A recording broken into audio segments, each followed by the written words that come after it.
हे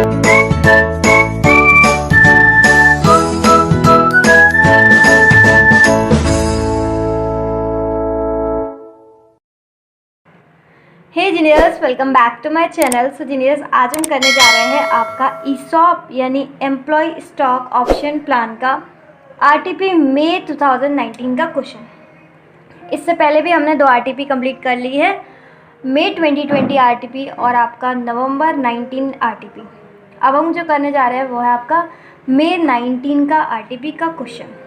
उम्मीद है आप भी सीरीज़ वाइज चल रहे होंगे। जिस सीरीज़ में, जिस ऑर्डर में मैंने आपकी प्लेलिस्ट क्रिएट की है उसी प्लेलिस्ट में आप चल रहे होंगे। ठीक है, तो क्वेश्चन पढ़ना स्टार्ट करें। स्क्रीन पर आपके क्वेश्चन आ चुका है, चलो फटाफट से पढ़ते हैं। A company has its share capital divided into shares of ₹10 each. कोई एक कंपनी है, हमें नहीं पता कौन सी कंपनी है, नाम नहीं दे रखा, लेकिन कंपनी है।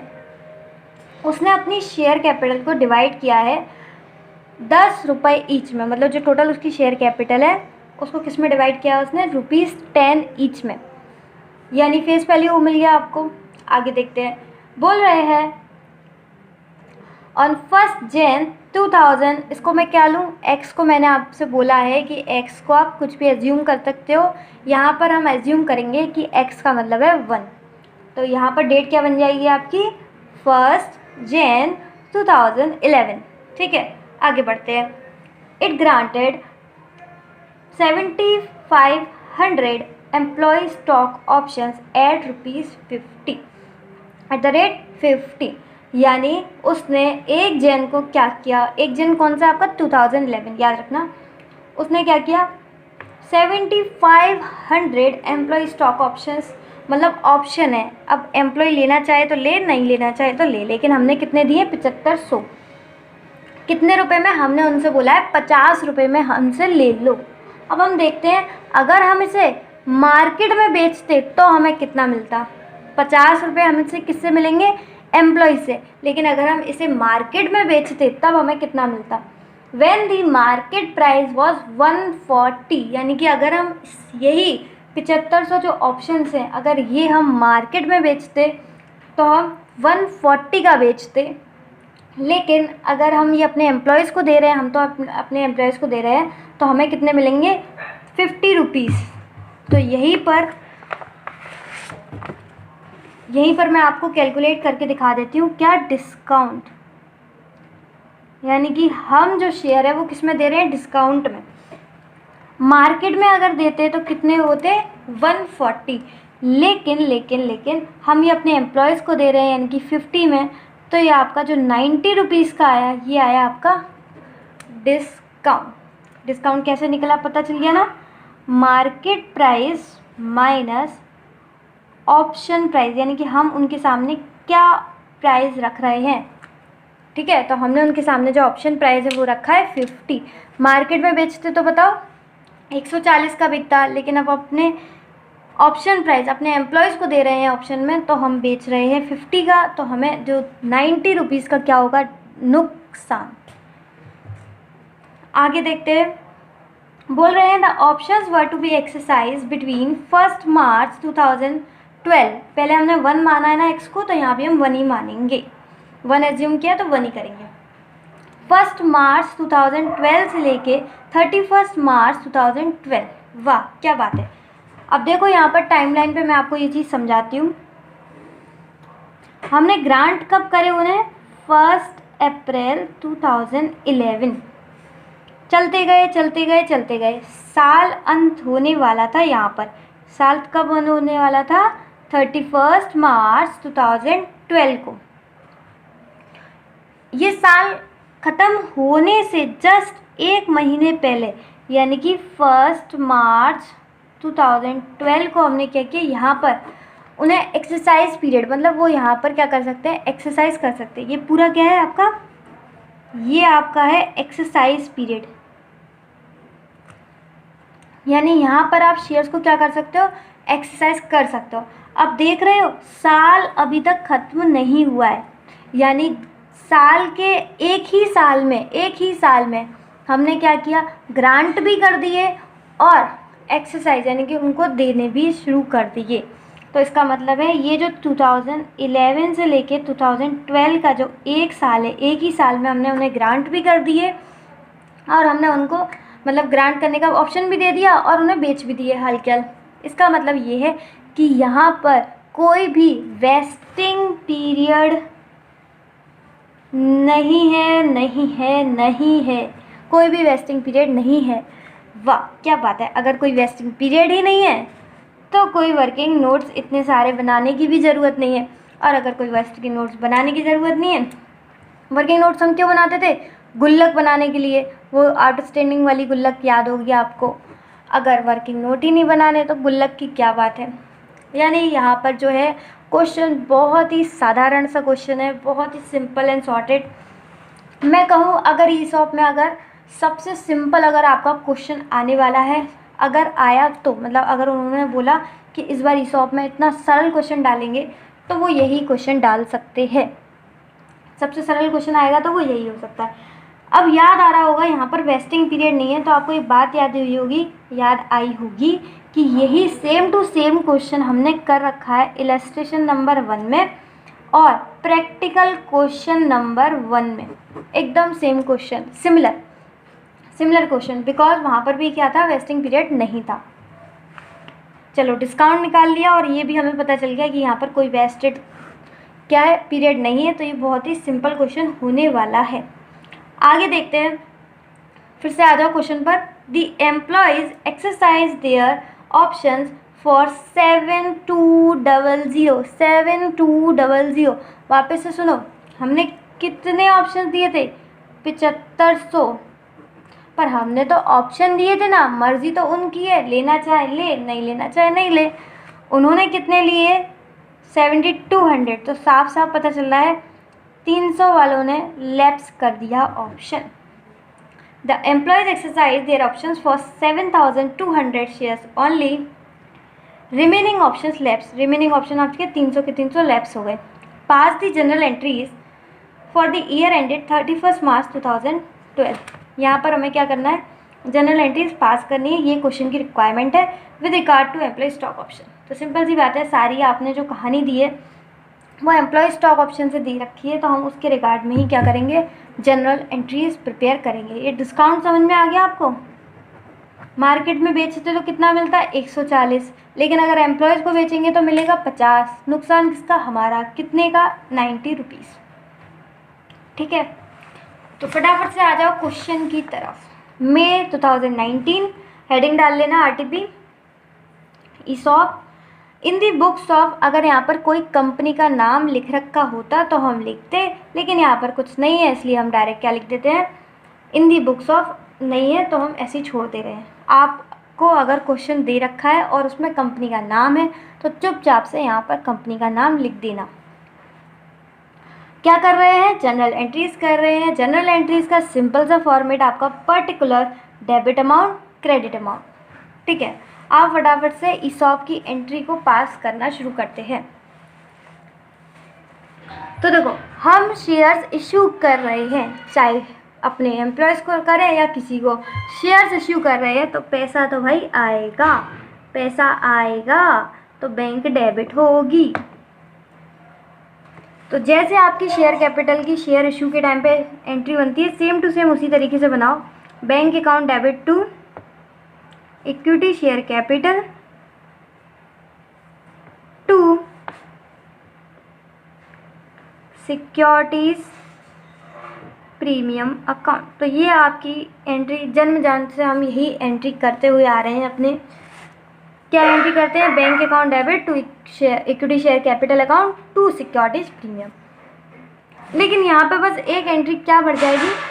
जो हमें लॉस हो रहा है, अगर मार्केट में बेचते तो 140 का होता, लेकिन हम अपने एम्प्लॉयज़ को दे रहे हैं 50 में, तो जो 90 रुपीज़ का लॉस है वो कहाँ से लेंगे?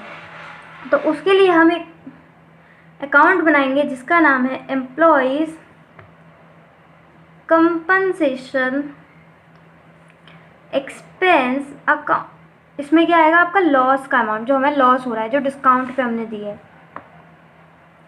ठीक है, क्या आएगा बोलो? Employees compensation expense account. तो इसके बारे में ज़्यादा चर्चा करने की ज़रूरत नहीं है, क्योंकि हम पहले ही ऑलरेडी इतने क्वेश्चंस किए हैं, तो बहुत धीरे धीरे हमने चर्चा की थी। आ जाओ, सबसे पहले बैंक में पैसा कितना आएगा। तो देखो शेयर्स कितने इशू हुए आपके, 7200। हमने उनसे बोला है कि आप हमें 50 रुपये दे दो और हम आपको शेयर्स दे देंगे, यानी कि कैलसी ले आओ फटाफट। 7200 में 7200 शेयर्स है, 50 रुपये से पैसा आएगा, यानी 3,60,000 जो है हमारे पास पैसा आएगा। ठीक है, और 7200 शेयर से हमने ये भी बोला है कि आपको जो है 90 रुपये देने की ज़रूरत नहीं है, वो हम झेलेंगे। और हम किस अकाउंट से झेलेंगे, एम्प्लॉइज़ कंपनसेशन अकाउंट। तो 7200 इंटू 90 का हम झेलेंगे। 7200 इंटू 90 कितना हो गया आपका, 6,48,000। 6,48,000। उम्मीद है दोनों चीज़ें बहुत ही ज़्यादा सिंपल हैं। आप इतनी बार ये हिसाब करके आए हो तो बहुत ही इजी लग रहा होगा। शेयर कैपिटल, शेयर कैपिटल में आता है हमेशा आपका फेस वैल्यू का अमाउंट। शेयर्स कितने दे रहे हैं, 7200। फेस वैल्यू का है 10 रुपीज़, यानी ये आपका आ गया 72,000। ठीक है, सिक्योरिटीज़ प्रीमियम में क्या आता है, सिक्योरिटीज़ प्रीमियम दो तरीके से निकाल सकते हैं। अगर आपको डायरेक्ट कैलकुलेट करना है तो डेबिट का टोटल ले लो और क्रेडिट में से माइनस कर दो, यानी कि डेबिट का टोटल 648 और 360।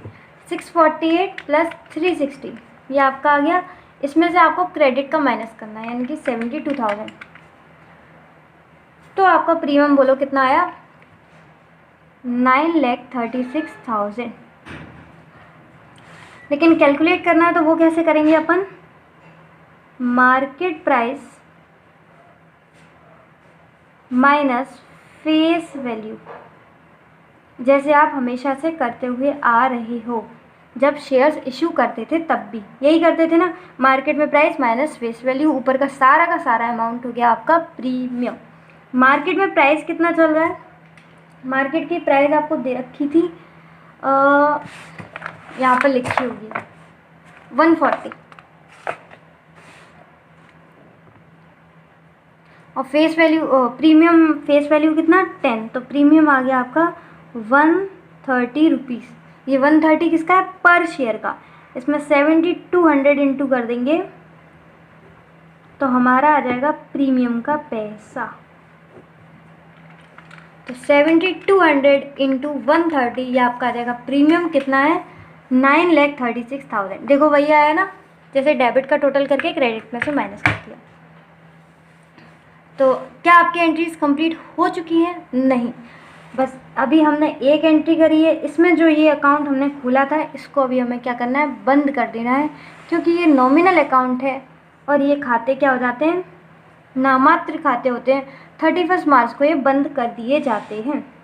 तो आपको भी पता है हम ये एंट्री कब कर रहे हैं, 31 मार्च को। तो P&L से इसको हम बंद कर देते हैं, क्योंकि ये लॉस है, इसलिए हमने P&L को क्या कर दिया, डेबिट कर दिया। तो P&L account debit to employees compensation expense account. कितना अमाउंट, ऊपर से कॉपी पेस्ट कर लो, 6,48,000। जितने से हमने इसे खोला था उतने से ही हमने इसको बंद कर दिया। जितने से हमने इसे डेबिट किया था पहले, उतने से हमने इसे क्रेडिट कर दिया। अच्छा, इसका नरेशन हमारा रह गया, अब फटाफट नरेशन लिख लेते हैं। Being shares issued under ESOP। अगर आपके पास टाइम ना हो तो इतना लिख देना, और अगर टाइम है तो इसके आगे थोड़ा सा बढ़ा देना कि मार्केट में प्राइस चल रही है आपकी 140, लेकिन हम अपने एम्प्लॉयज़ को दे रहे हैं 90 रुपीज़ में। ठीक है, 50 रुपीज़ में। मार्केट में प्राइस चल रही है 140 और अपन दे रहे हैं 50 रुपीज़ में। तो नरेशन में बढ़ा सकते हो आगे, नहीं तो इतना लिख देना, being share issued under ESOP। और यहाँ पर क्या लिखोगे, बीइंग किसको ट्रांसफ़र किया है हमने, एम्प्लॉयज़ कंपनसेशन एक्सपेंस अकाउंट को transfer to P&L account, transfer to P&L account. तो एम्प्लॉयज़ कंपनसेशन एक्सपेंस को हमने ट्रांसफ़र कर दिया कहाँ पर, P&L अकाउंट में। दोनों एंट्री बन गई। यहाँ पर एक डेट का कॉलम रह गया क्योंकि हमें क्वेश्चन में डेट प्रोवाइड थी तो हमें डेट लिखनी चाहिए। आप फटाफट डेट लिखते हैं। अब उन्होंने एक्सरसाइज कब किए हैं, उन्हें एक्सरसाइज करने के लिए 1 मार्च 2012 से लेके 31 मार्च 2012 तक का टाइम था। अब उनकी मर्जी है, हमें तो पता ही नहीं है कि 1 मार्च से 31 मार्च के बीच में उन्होंने कौन सी तारीख को एक्सरसाइज की, तो हमें तो पता नहीं है। तो हम क्या कर देंगे, पूरा लिख देंगे 1 मार्च 2012 टू 31 मार्च 2012। इसके बीच में क्या हुआ है, ये पूरी एंट्रीज हुई है। और P&L अकाउंट हम साल के अंत में से नामात्र खातों को ट्रांसफ़र करते हैं, नॉमिनल अकाउंट को ट्रांसफ़र करते हैं। तो इसको हम लिखेंगे 31 मार्च 2012 को। तो बस इतना सा ही आज के लिए। बहुत ही छोटू सा क्वेश्चन था। इलस्ट्रेशन 1 और प्रैक्टिकल क्वेश्चन नंबर आपने 1 किया होगा तो ये क्वेश्चन बहुत ही ईजी लगा होगा। मैंने इस पर ज़्यादा चर्चा नहीं करी क्योंकि हम ESOP बहुत बार कर चुके हैं। आप सीरीज़ फॉलो कर रहे होगे तो इससे पहले हमने काफ़ी इससे बड़े बड़े भी क्वेश्चन किए हैं ना। तो इतना ही आज के लिए। If the video is helpful for you then hit the like button. इसमें तो कोई वो है नहीं। और सब्सक्राइब तो आपने कर लिया होगा, उसको छोड़ो। मिलते हैं नेक्स्ट वीडियो में। तब तक के लिए आप अपना ख्याल रखिएगा, ऐसे ही मुस्कुराते रहिएगा। Keep loving, keep sharing. Bye bye.